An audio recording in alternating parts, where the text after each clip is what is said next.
What's up? What's up? Yeet.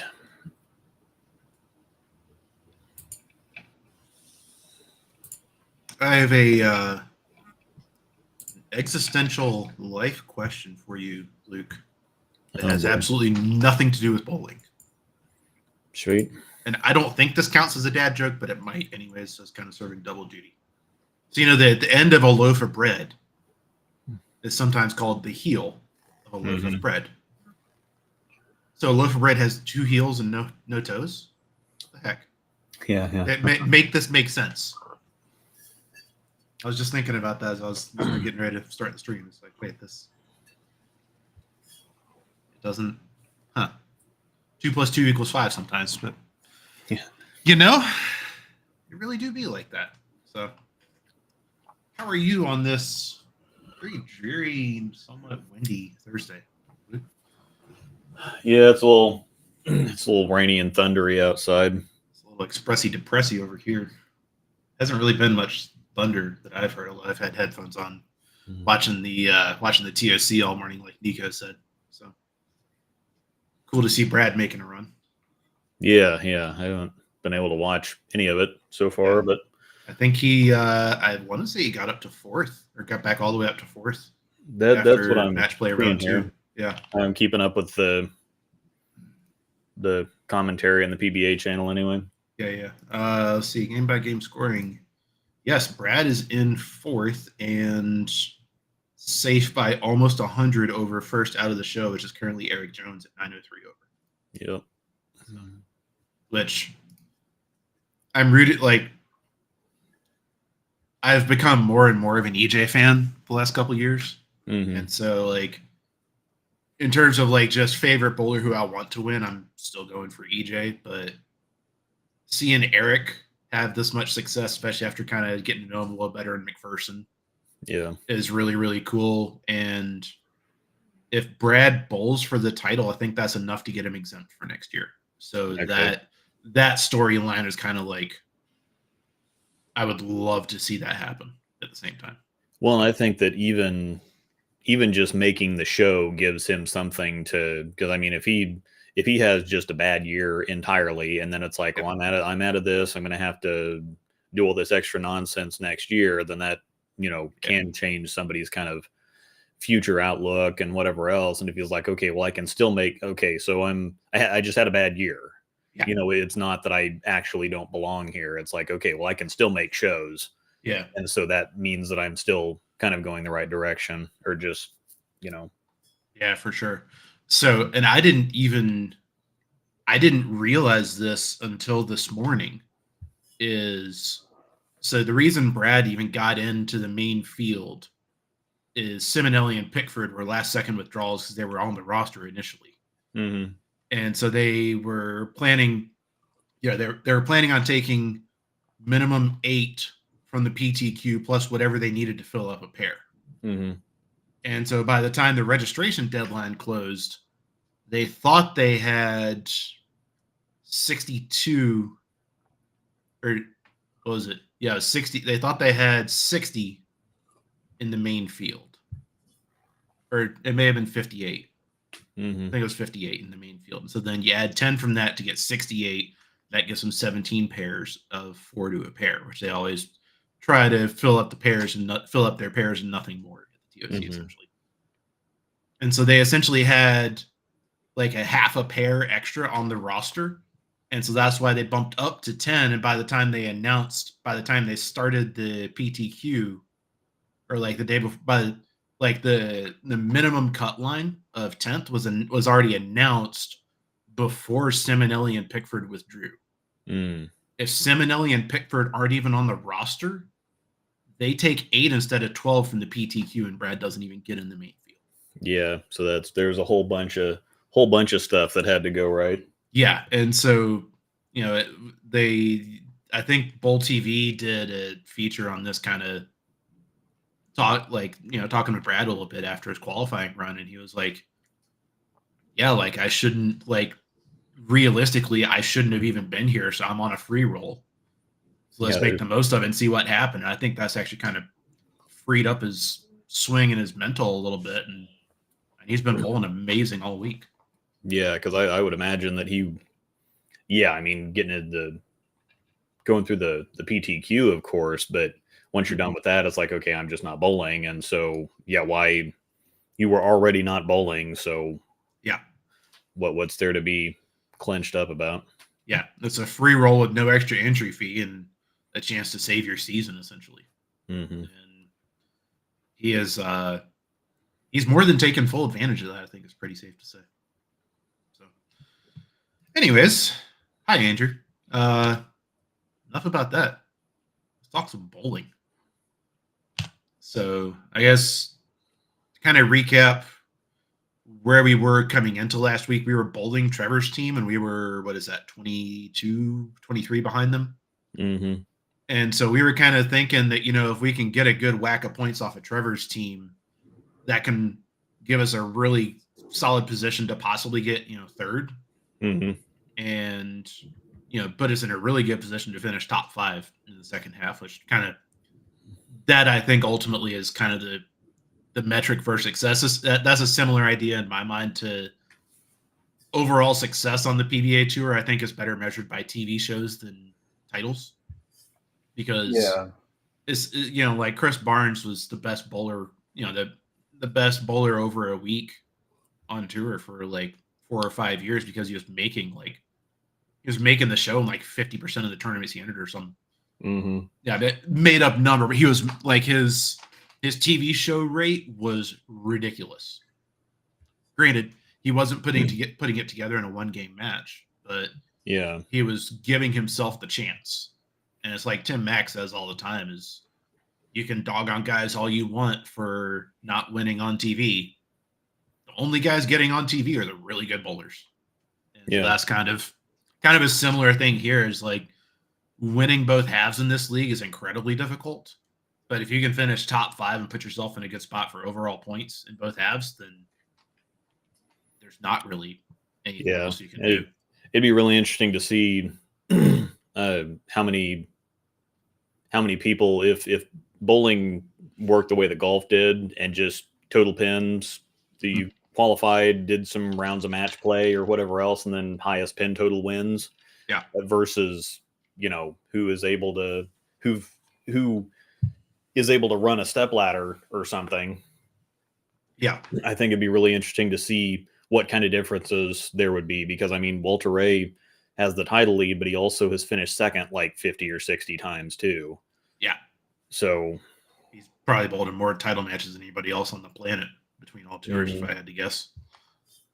Yeah. So yeah, exactly. Is this kind of like, it's the same deal as like, I think my team was the only one to finish top 5 both halves last year when I was with Smallwood, Jeff, and Brent. So kind of being competitive and giving yourself a chance, like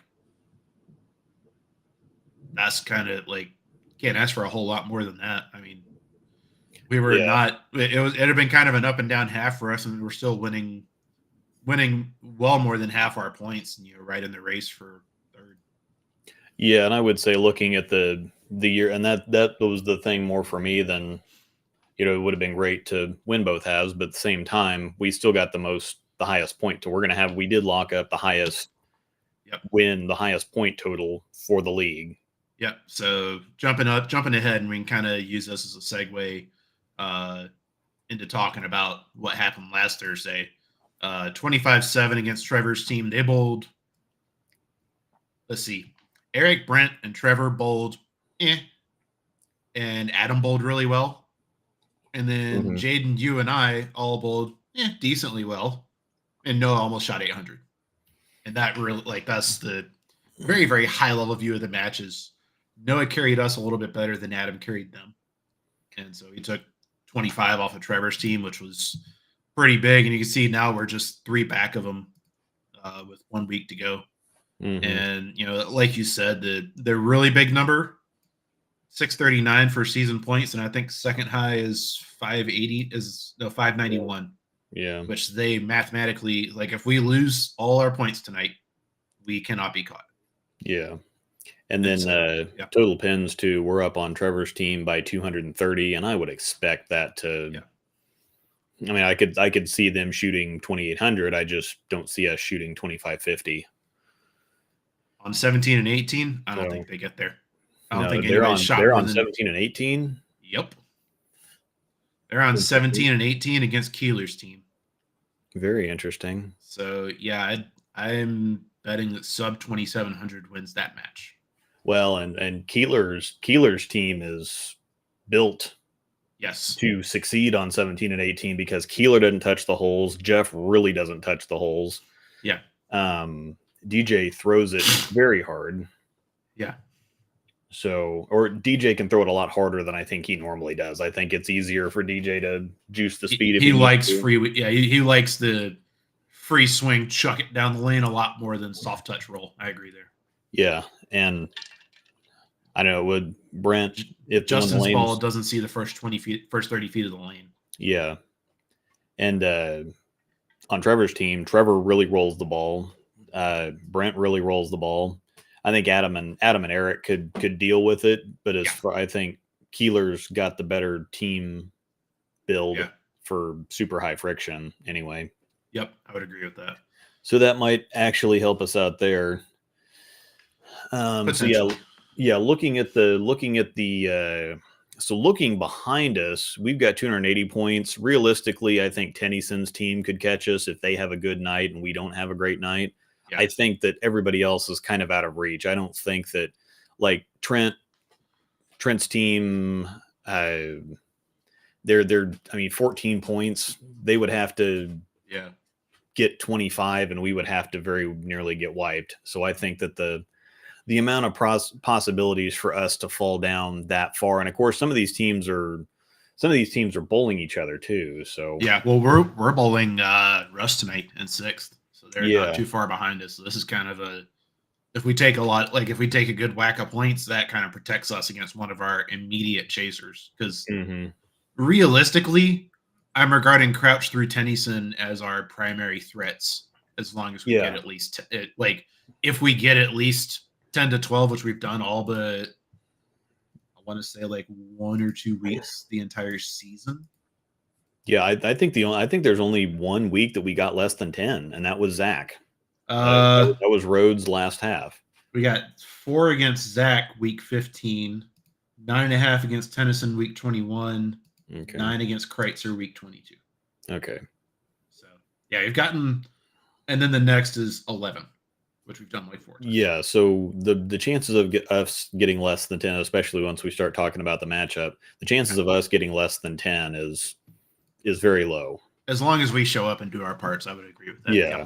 So Russ, it would be easiest for Russ to catch us because they're 8 points behind us, and so if they take 20, then if they take 20, then we end up tied. So we need more than 12 to stay ahead of Russ, essentially. Yeah, pretty much. But that'd be the easiest way for them to do it.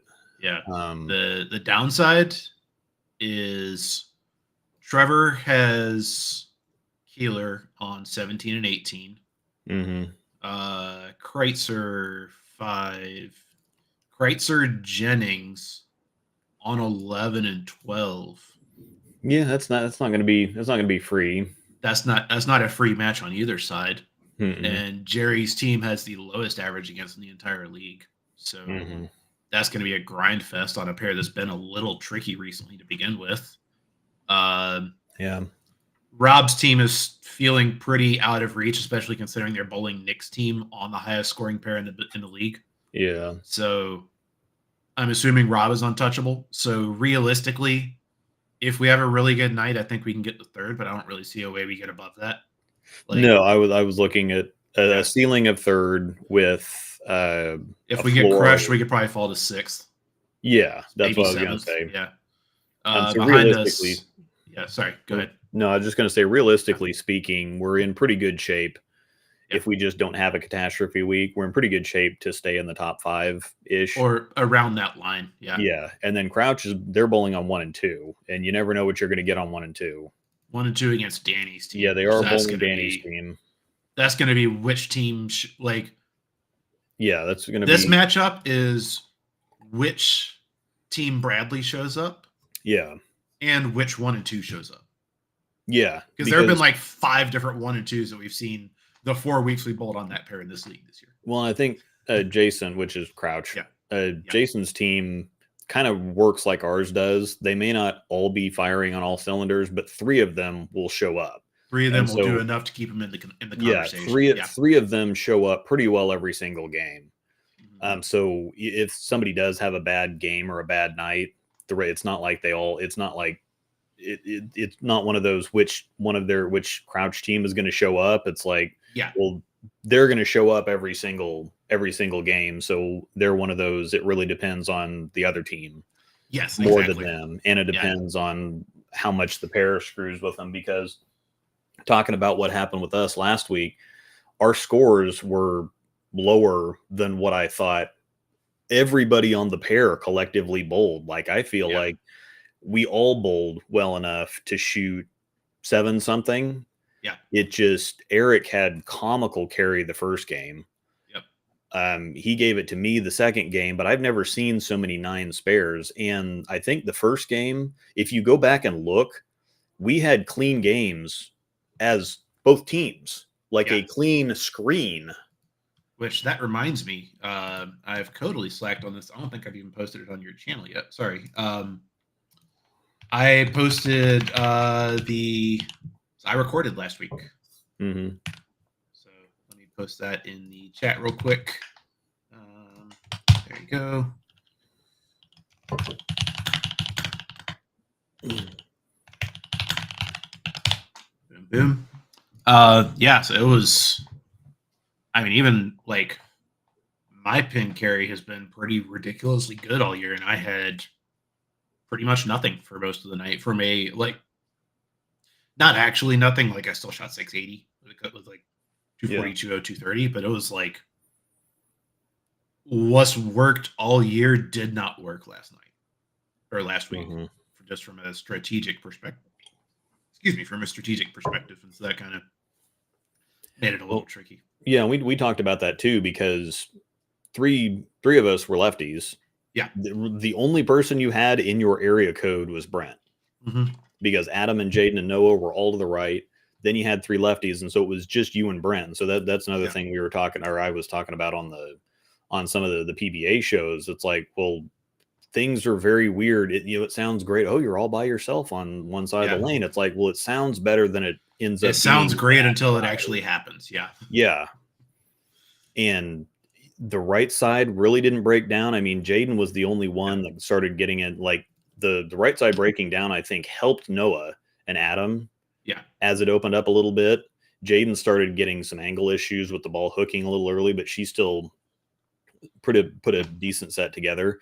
And again, outside of Noah and Adam, everybody else was between 640 and 680. Yeah.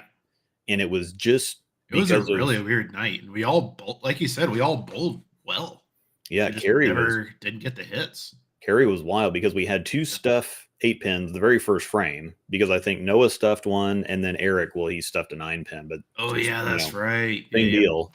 And so, because Jaden's fiance Jared kept coming down and saying, I drove by another 9 pin. I've had like 6 or 7 9 pins tonight. And it's like, well, just look up there. It's like 9 spare, 9 spare, 9 spare, 9 spare, 9 spare. Yeah. All over the map. And I think the first game collectively, there were only like 2 opens on the board between both teams. Yep. The second game, so there was only 1 or 2 opens for all 8 people. Yeah. Per game. So it was just kind of wild that. Sorry, I'm looking at Pin Pal just to see what my strike. So I was a 62% strike rate and left 10 makeable spares in 3 games. So that's 3 1/3 per game. Mm-hmm. Contrast that with a 72% strike rate and about 2 makeable and about 2 1/4 makeable spares per game on the year. Mm-hmm. So that's kind of for everybody. It was like another hit to hit and a half a game just wasn't going and I think it was that kind of story for the entire pair. Yeah, because I mean, Eric could not carry anything the first game, and then he had the 6-8 or the lefty 4-9 basically in like the eighth or ninth frame. but it was comical. It was stuff 9, drive by 8, 7-pin. I think by the 5th frame, he's like, well, I just need to leave a 10-pin now for the entire back row already. And then I had a clean 190 the second game because it was just strike, spare, strike, spare, strike, whatever else. And if I hadn't been bowling head to head against Trevor, I probably would have gone over and given him a hug game 3 because that was like that's one of the best 409s for the back 2 I've ever seen in my life on house shot. Yeah, like I didn't bowl badly, but at the same time, just watching how good of a shots he was throwing specifically. Yeah, and just nothing. Yeah, adjustments and ball changes, and he was doing every absolute. And you think, okay, well, he threw like 4 different balls. 2020, it couldn't have been that good. It's like, no, it was that good. It just carry was ridiculous for everybody. Yeah, exactly. And especially looking at the averages here. I mean, Trevor averages. It's kind of funny that there were only a couple people above their average. I mean, I guess half the pair was above their average, but just very weird to see certain people that have been bottom half. All the 3-4 spots missed average on both sides. Mm-hmm. I was the only righty to miss my average. Yes, let's go. But yeah, this is one of the things we were talking about last week with Eric just being on a tear this half. Yeah, and I didn't really see a whole lot. He looked like he was a little tight the first game, but it was one of those where everything was. I mean, he was tight because he couldn't strike. Yeah, yeah. Well, like that's is like nothing's falling. What do I do? Yeah, and sometimes as you can, if you go back and watch the World Championship finals, that is exactly what. I mean, that's exactly what we had going on Thursday. Was that those guys hit the pocket constantly. I mean, they only the entire show, the pocket was only missed a couple times. They were just having a hell of a time getting their ball through the pins the right way. Yeah. And if pros have trouble with it, if they're shooting 180s and 190s because the pocket, they had this to get to the pocket, but the pin, they couldn't get the ball through the pins the right way to knock them down. Yeah, so they had this to get to the pocket and wait for it. This to carry. Yeah. Negative space. So, I mean, that's pretty well. What happened is just we could not get the ball through the pins the right way as a pair.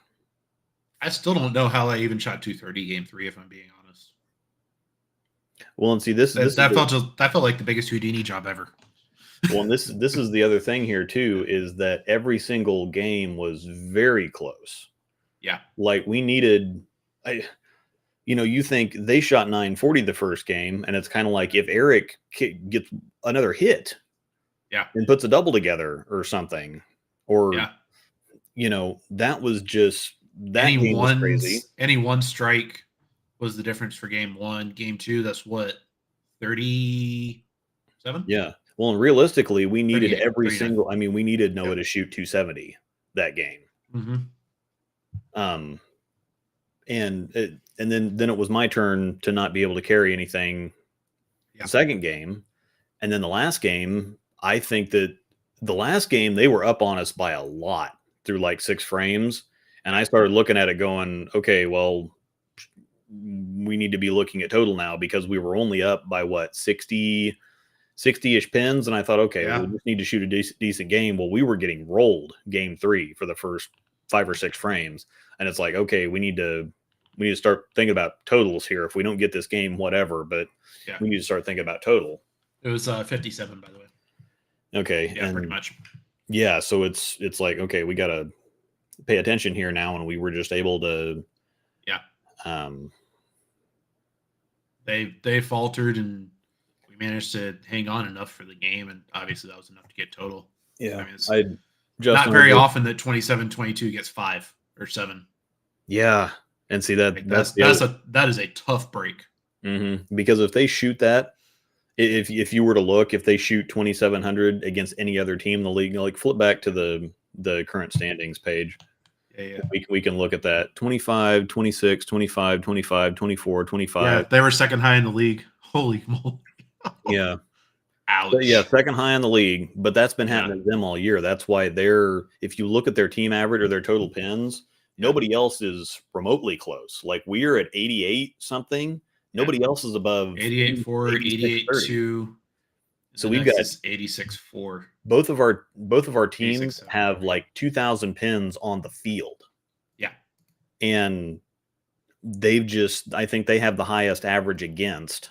Yep. I've got a spreadsheet, of course, with a lot of other data I've been compiling behind the scenes. Trevor, so league average for the season is 215.49.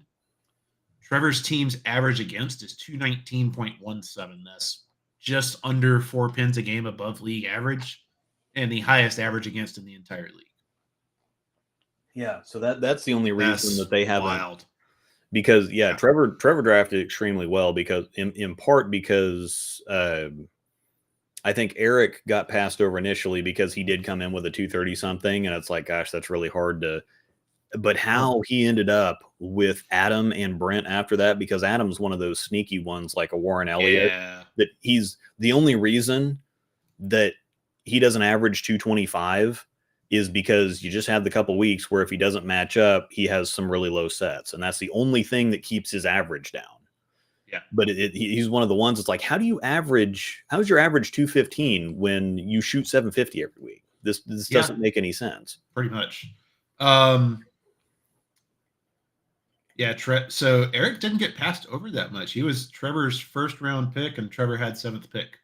Yeah. But the thing is that normally Eric, somebody but Tyler was on the board. And so Tyler went off the board really quick. And then the next couple picks, you don't really want to take and some people didn't know who he was either. And so that's kind of what happens is after the first couple picks, people start looking ahead to their next round. And it's like, and you would expect somebody coming in with a 230 something that's just going to be their ceiling.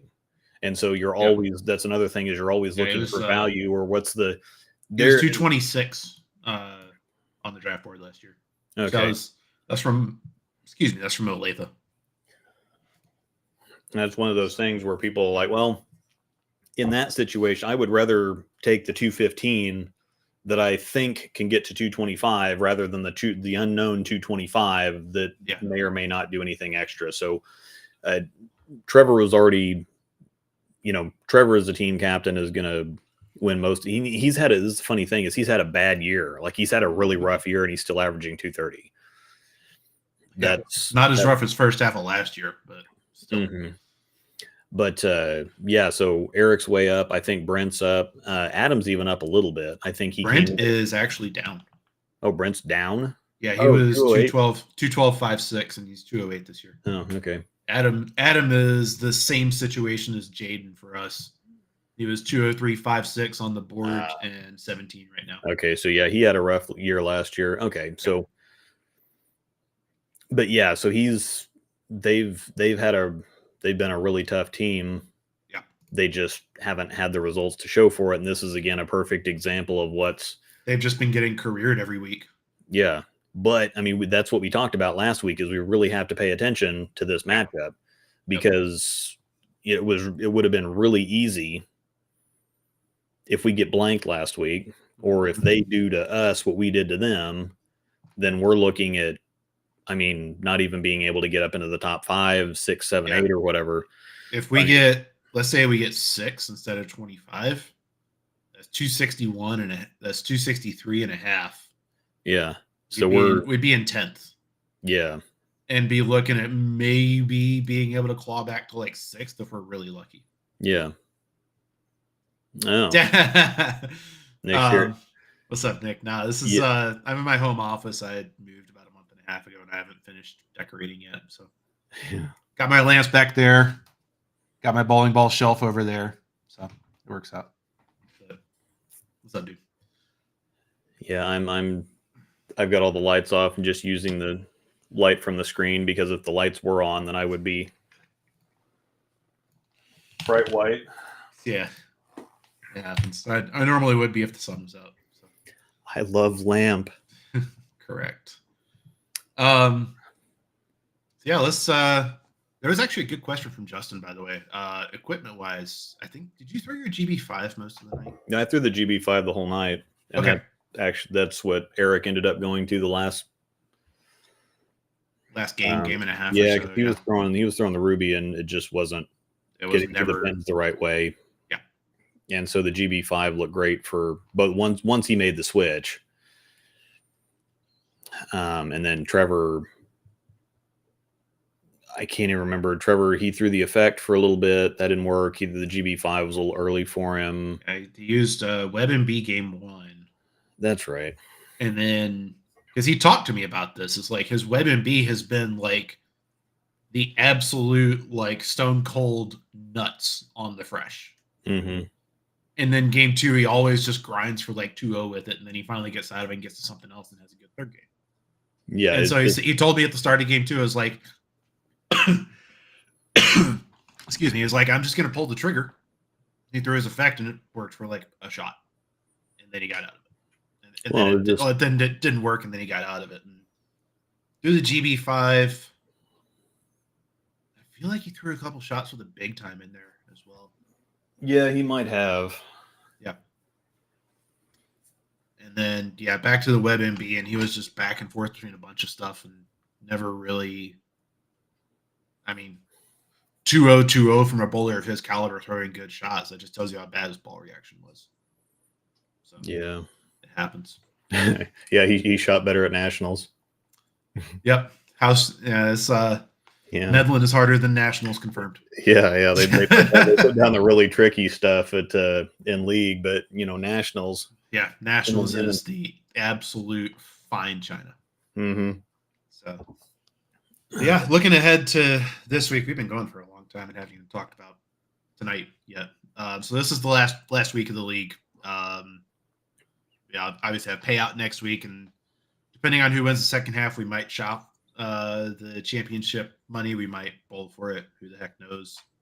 If it's Rob's team, I got to think they're chopping. I think either team, honestly. Yeah. Trevor's team might want to bowl for it. Yeah. Maybe, but no, Rob and Caitlin and them, they're just whatever. We'll chop it. We'll be done. Yeah. And Kreitzer's team definitely is a DGAF. Yeah. And realistically, for Trevor's team to win, they're 16 back a second, 19 back a first. That means Trevor's team needs 30, and they need Rob and Jay's team to both get crushed. To get nothing, yeah. So, and I don't see any of that happening. No. Realistically. Ooh, Brunswick versus Rosedal bingo. Yeah. Interesting. Yeah. Have to put some stuff on there about which hand gets used. I like it. Yeah, we get to bowl Russ Wilson's team, the actual GOAT. Oh, smack talk in the chat. Oh no, that would see. This is one of the things where when I did that kind of when Packy had a free afternoon coming back from a tournament, and we happened to be at the bowling alley. It's kind of like, I don't know, because I definitely can't shoot spare. If it's like a spare challenge or something like that, definitely not happening. Unless it's a 2-7. Well, I'm so out of I'm so out of practice right-handed with spares now that I could pick up a 10-pin, but trying to pick up anything else is just there's might get a little ugly a little quick. Yeah, I can fake it in some certain specific situations, but it happens. But yeah, we're bowling against Russ Wilson's team tonight. So I was talking with a friend of mine. Yeah, I was talking with a friend of mine yesterday. I was like, let's see. The guy I'm bowling against was it 2003 ITC with Wichita. Lucy it was either 04 or 05. I forget which. Yeah. And then the 08 Team Eagle with Jay in them. And it's like the dude's forgotten more about bowling than I'm ever going to know. And my goal for the league this year coming in was to average Russ -5. That was literally my yardstick. And obviously it's worked out the other way around. This has probably been my best year of league bowling I've ever had.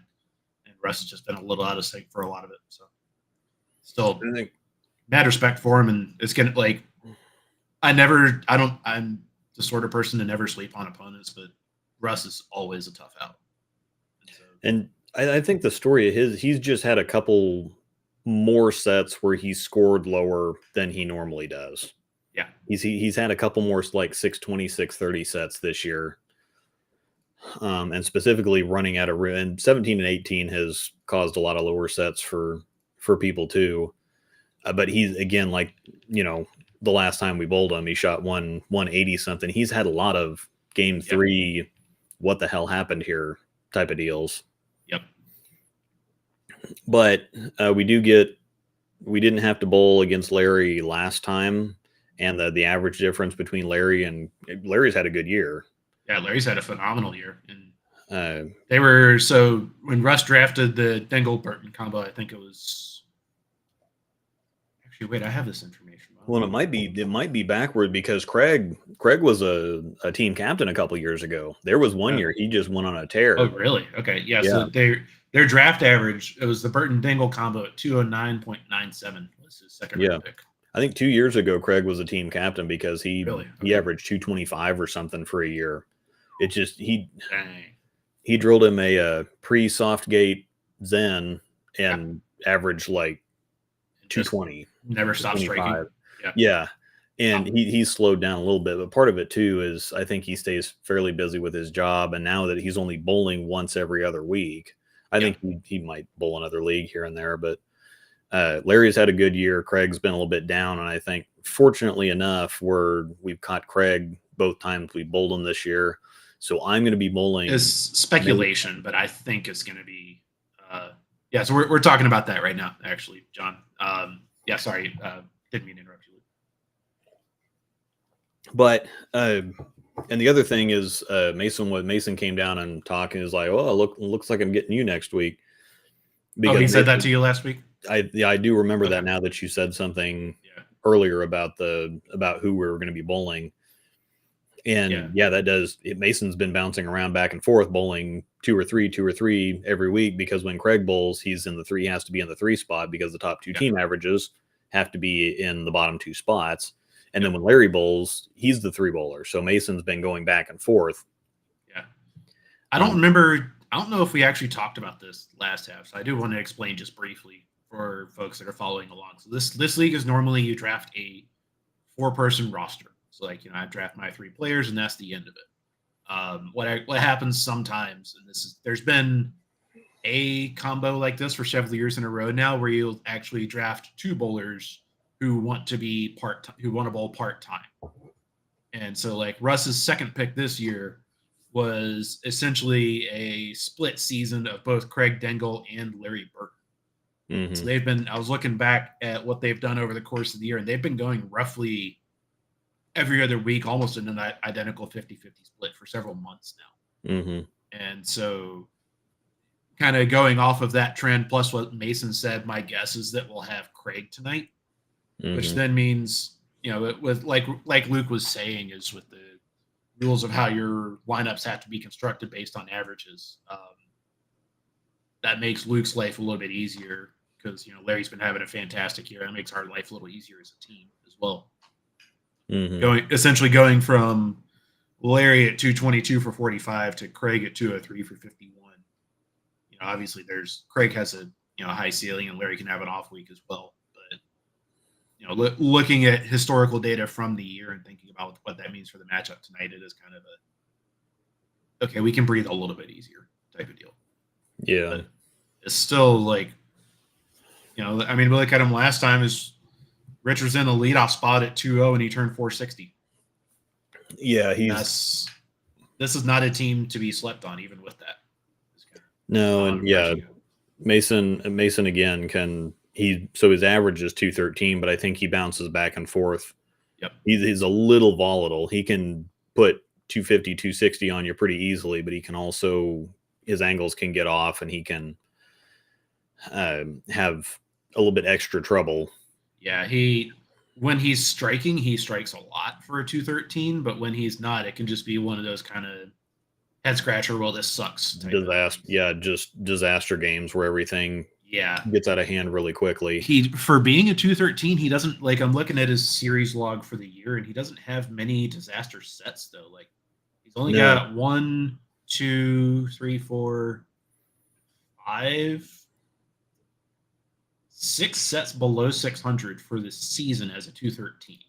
Mm-hmm. That is actually that's pretty impressive. Well, yeah, because I mean, his average is 640 basically, and that's I was going through some stuff as far as goals for the year and averages, and looking at what average range that starting to think ahead about drafting and whatever else. But yeah, you think that 640s they're going to be in that 590 to 690 kind of window most of the time. Pretty much, yeah. Because a bad night, you're going to be down 50-ish sticks. A good night, you'll be 50 plus. And disaster nights, 560. Amazing nights, 720, 730. Yeah, and Mason's had a couple of sets that he's had, I think I saw 3 of those sub 600s were sub 570. So he's had, like you said, it is a little more volatility with him, but when he puts it together, I think he just kind of needs. I mean, he just graduated high school a year ago. It's just a little experience at this point.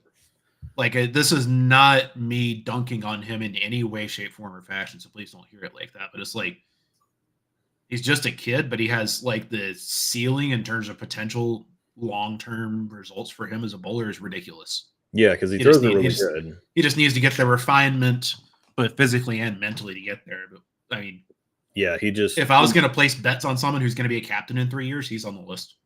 And that's again, is he would be somebody on my draft board, because if he comes in at 213, I think that's a whole lot closer to his floor for next year. And I think he just needs a couple more.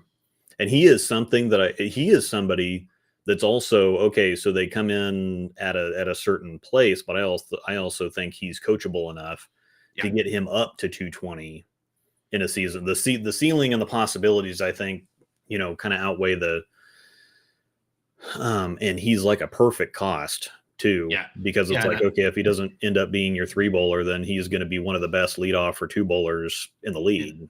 Yeah, exactly. And that's like, I was talking with Russ about this earlier this year, because Russ drafted Mason last year before they realized that the whole league would have had to get Safe Sport certified because he wasn't 18 yet.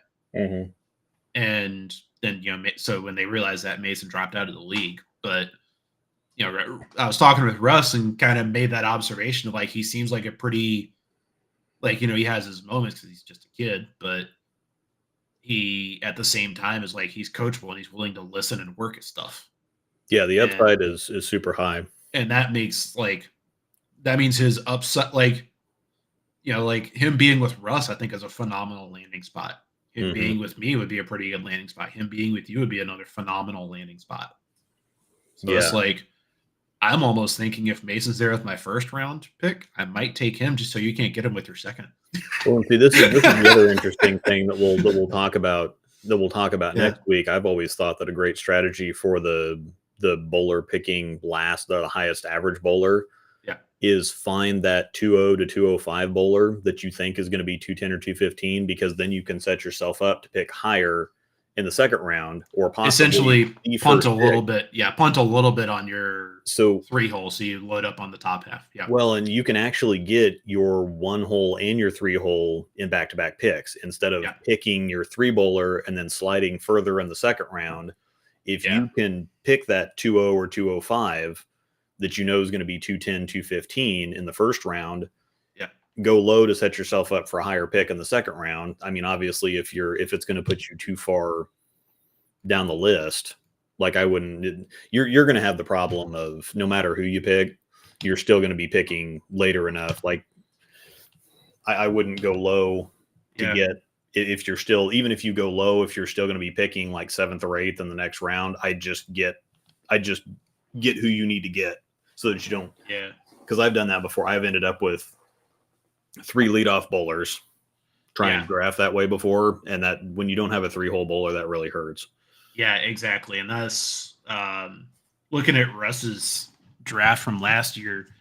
So Russ last year was in a very similar average position to where I am this year. He was high average year before at 240 and change. Yeah. Second was Nick Vaughn at 234.1.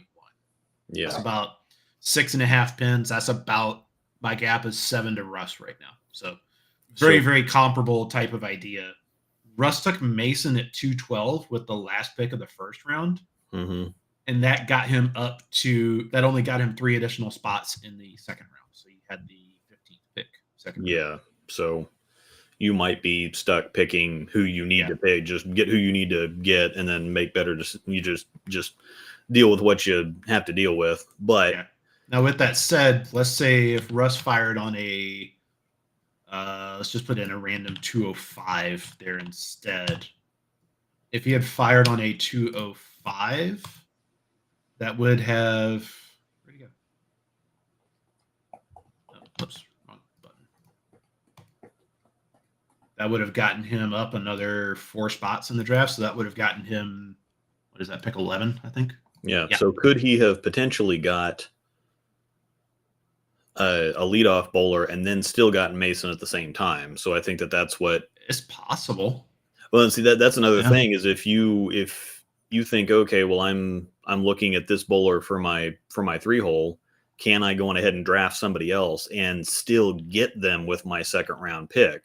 Yeah, exactly. Because that way you guarantee getting 2 people that you want instead of getting the one and then possibly having to deal the next couple rounds.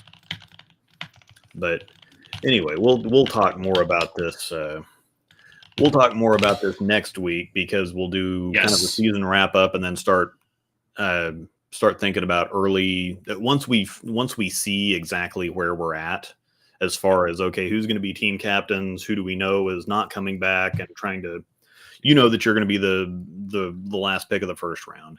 Yep.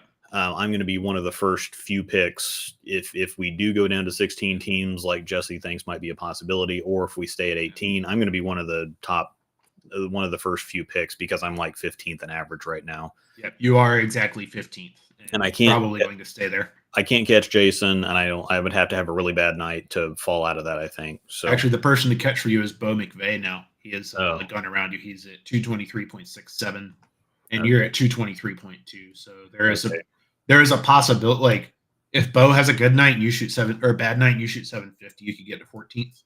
Yeah. But then on the flip side, next behind you is Jeff White at 222.02. So that's a pin and change. He could possibly catch me too, but they're on 17 and 18. So yeah, that's probably not going to happen. And we're on 15 and 16, right? So that is correct. Yes, we'll have a front row seat to what those actually has now taken over as the lowest scoring pair in the league this year. It's really weird. Yeah, that I believe this was the pair that we bowled Keeler's team on the week that I fell off my bike last fall.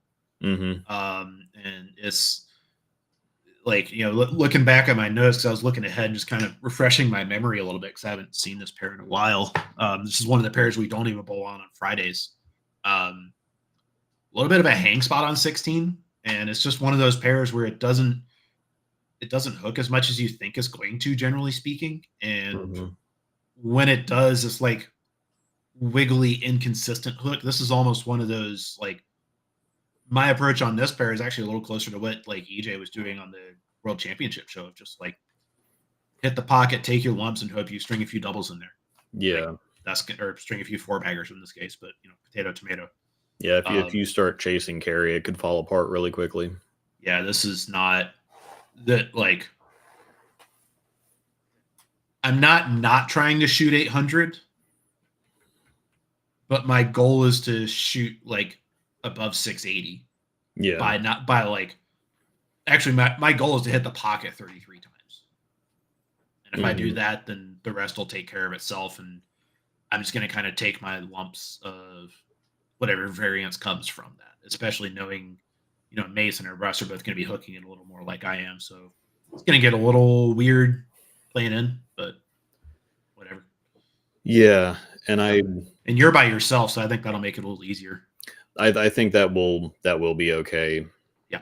And Craig and Richard play pretty straight. So Richard curves it a little more because he doesn't have a ton of ball speed. A little bit. He doesn't do anything to the lane because he's he doesn't, because he doesn't have a super high rev rate either. He's rev dominant, but doesn't have that high of a rev rate. He just throws it really, like, he's more comfortable, kind of really doing the slow wheel type of shtick.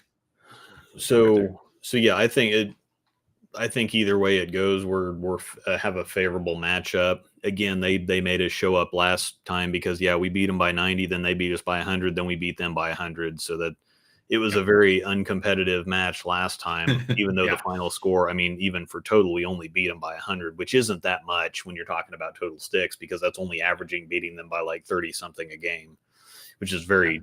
Which, when you think about it, that's less than one hit per bowler per game. Yeah. So it's a whole lot closer. That big of a margin. Yeah, exactly. It's a lot closer than it sounds like. It's just the games were not competitive at all. It was blowout. Yeah. So I think I still feel good about the matchup. Yep. Even if Larry bowls instead of Craig, I still feel pretty good about the matchup. Yeah. And at least enough to not get knocked out of contention for being in the top 5. Yeah. Even if we don't exactly, walk all over them, so to speak. Yeah, exactly. I think sorry, go ahead. No, I think we're still in pretty good shape. Yep, I'd agree with that. The ironic thing, I'm looking back over my notes for my personal bowling over the year. When we bowled them last time, apparently my head wasn't feeling too great all day, and I made a note of that. My head's not feeling too great today, so let's go. History repeats itself. So I would like us to get 20. I think I like our chances to get like 20 to 22, but I mean, Russ's team is tough enough that I think getting more than that is going to be fluke outcomes. Well, and see that if we can get two games in series, and that's necessarily what I feel better about than the specific matchups. Yes, I don't necessarily think that we're gonna. I think that we look good to outlast them for team games. Yep. Because Rush could shoot 750 very easily. Yeah. Mason could, put a big setup at me. Yeah, we could be staring down 1,500 plus from their bottom half very, very easily. Yeah. So I just think that collectively. Yeah. This is almost a similar feeling match to last week against Trevor, where it's like we just don't worry about individual games. Yeah. And just collect every single possible pin and worry get the team. Get team games, get two team games, get team series, and let the rest take care of itself. Yeah, and everything else will sort it out. Because if we get 2 games in series, then that's 20 points. Yep. It just has to be that way because, I mean, to be able to get that, you're going to have to win a few individual points and a few series. And so, if you get 2 games in series, that automatically is 20 points plus just because of the way the math works. Yeah, exactly. Quick question from John in the chat before we do a quick equipment check and get out. The draft for this league is the same night as the league meeting, which is usually like mid-August. It's always going to be on my birth. My birthday is August 15th, and it is always that we always draft that week. Okay. And this year it's going to be on my birthday just because of the way the days fall. Because our team meeting for Friday nights is going to be the 16th, and so that's the only reason. That's the only reason I know that. Yeah. And because we always draft that week. Yep. So 3rd week of August, and then start bowling the week after because. The meeting takes 30 to 45 minutes. The draft takes an hour, and after that, you're not going to go out and bowl a 3-hour league set. That'd just be crazy talk. So, yep. Yeah, our start date this year was our first day of bowling was August 24th, and then tonight is our last night of bowling, excluding, championship night / give us all of our money night. Yeah, and nobody's going to, after getting in there, and they always get pizza, and after getting in there and sitting down and passing everything out and getting money, nobody wants to bowl an entire league set. Plus, they have it takes 30, 45 minutes. Yeah, plus they have a little sweeper afterwards. Yeah. I think at this point, everybody's just ready to get out of there. And this is the type of league where nobody feels like they need to have there's no bragging rights type of deal because I think, again, we bowl for 50. I think it's worth like an extra like $50 a person. Yeah. And when you're already getting paid, especially with this league went up to $30 a week. Yeah. And when you're already getting handed $700, $800, $900, $1,000, which I mean, I would expect you to get like $1,200 or $1,300. Yeah. So when you're walking out with that kind of money, you don't want to spend 3 more hours fighting for $50. Yeah, It's so much more worth it to just whatever. Let's just chop it. Yeah. Everybody gets $25. Yep, I'm good so with that you don't have to bowl another 3 hours for $25. Yeah. Which, one other note, I know you touched on this earlier, but Jesse's worried about us possibly dropping to 16 teams. Mm-hmm. I did a quick bit of back of the napkin math. When we were paying $25 a week last season, our prize fund was about 32 grand, give or take. Mm-hmm. With us going to $30 a week, the prize fund is up 40% to about 45 grand or so. Yeah, because that was the only thing, is that they didn't want to, because we were at 25 and they lineage went up, what, 50 cents or something? Something like that, yeah. 25, 50 cents. And it's like, okay, do you want to, nobody wants to pay 25.50 or 26, 27, and you just make it a nice round even number. So it's like, this is a competitive scratch league. You're already paying $25 a week. What's another $5? I really think that, like, even, talking with Steve is like, he's not thrilled. Like, his team's obviously had a rough go of it this year, and he was like, "Yeah, I might not come back next year." And I haven't actually said this to him, but I'm thinking, like, for a lot of people that are on the fence because of finances, I really think once they see the payout, that's going to kind of change their perspective a little bit. Yeah. I don't think a lot of people realize just how big the prize fund is going to be, because you're talking about, like, a team in our position is probably taking home $1,000 a person. I would think it's going to have to be close to that. I mean, if the prize fund, if that's under 20, like, is that like a $25 a week estimate? Something like that? Yeah. So it would be a little bit, it'll be a little bit lower than that. Like the best 800, let's say 850 for the sake of it. Basically speaking, whenever you have the highest average in the league, most of the time, like, Russ will walk out with $1,000, $1,100. I know that the year that Keeler averaged 241 or 242 or something absurd, he walked out with $1,100. Yeah. And yes, and most of if you're on the first place team, even if you didn't have that great of a year yourself, you're still $600-$700. And so, so let's say, for the sake of math, let's say $800 under the old prize fund. Mm-hmm. That's now $1,125. Yeah, that's doing pretty good. Well, and even I had a awful individual year last year. Plus, our team I bowled with Jesse and Ryan, and we were dead last pretty well the entire year. Yeah. I still think I got like $250, $275 back. Yeah, exactly. Averaging 212 and being on a last place team. Yeah, which, thank you for averaging 212, so I could draft you, by the way. Mm-hmm. But we've been talking for almost an hour. You have 60 seconds to talk about your bag. Go.